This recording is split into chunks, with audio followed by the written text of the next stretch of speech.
There's so many theories out there, and I'm not sure exactly what I truly believe yet, you know, but there's definitely something out there. I believe there's spirits out there that are trapped, you know. Maybe due to trauma they had, maybe they were a homicide victim, maybe they weren't ready to go yet, or they have something to say, or maybe maybe they don't even realize they're dead, you know.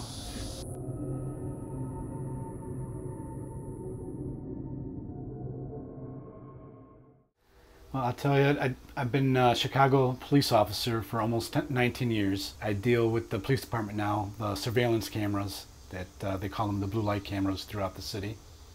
That's how I got into a little more of the, you know, the cameras and night vision and stuff like that. And I guess you could call me paranormal investigator. I started buying equipment about 2 years ago, and within the last year, I really got what you see now. And I'm the type, if I do something, I want to do it right. And I really don't want to start investigating without having all the correct equipment. IR camera with the night shot, and these are all IR illuminators. This helps illuminate a dark room with night vision and gives you the greenish glow on the video. You can't see it with your own eyes, but you'll see it when you look at the video. Yeah, the main experiences I came across so far has been disembodied voices, which you hear with your own ear during an investigation, and EVPs, which you catch on either a camcorder or a digital voice recorder. You don't hear it at the time you're investigating, but when you review everything, all the evidence, that's when you hear it. Holding a voice recorder in my hand, walk towards it and speak. I might not be able to hear you now, but I can hear you later, hopefully. Come up to this orange light that's in my hand.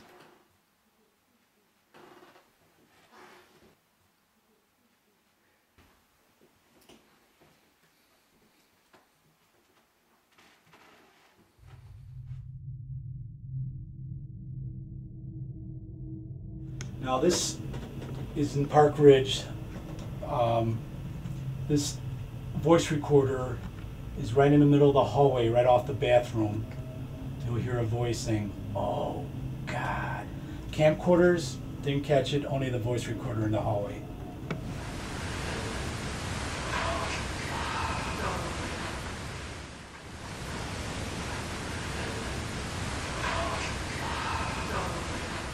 And this is 100% legit. The Great Escape is probably going to be the biggest investigation I have done so far, where I'm going to try to use all my equipment, and I'm excited. I'm very excited. I'm the owner-operator of The Great Escape. It's like any restaurateur, I wear a lot of hats: maintenance, management, staffing, ordering.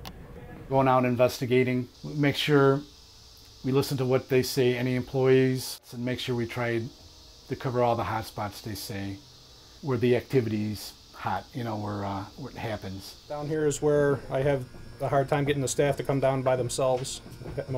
All the bartenders won't come down alone. They'll either bring a busboy or me with them. When one of our bartenders was in the basement and saw a full figure walking toward him with a clipboard, this person walked past him, he turned around, saw him walk into a pump closet, and he immediately turned around to see what was going on, and the guy was gone. I've heard 20s music coming out of the basement when I'm here by myself at night, and I've kind of made it clear that I spend a lot of time here alone. I don't want to see anything. So if I hear 20s music, I'm going the other way.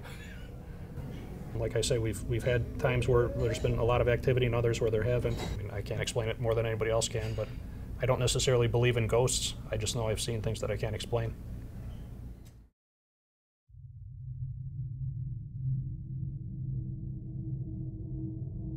I know from viewing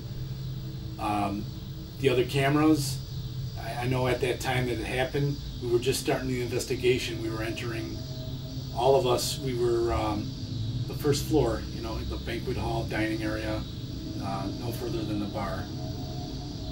And there was no one down there causing the shadows.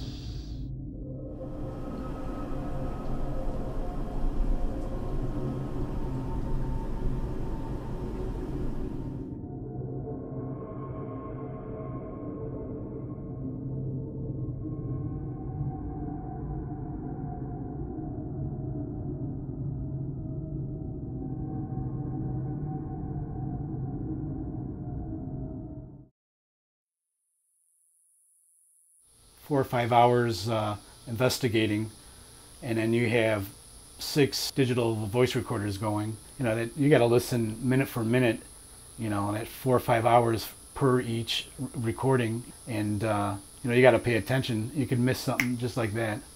And then same thing with the video, you got to watch it minute for minute. So if you got 10 cameras going, I mean, it takes a long time. And to do it right, you got to dedicate the time to do it, because you could turn your head away 1 second and miss something. The Congress Theater, I thought, was a great location. It's actually creepy, you know, a little bit run down, but it looks cool. Especially after that concert they had the night before. It looked old and definitely creepy inside. But I was very excited to investigate. This is the second floor balcony hallway. This is the stationary DVR camera. It's shooting the hallway. It's pitch dark in there. And what you're going to see is, I don't know what you call it. It's a light anomaly, a huge orb. You know, it enters mid-hallway. And these are the balcony doors right here. Mid-hallway. And it looks like it decides to turn around and go back in the through the doors into the balcony.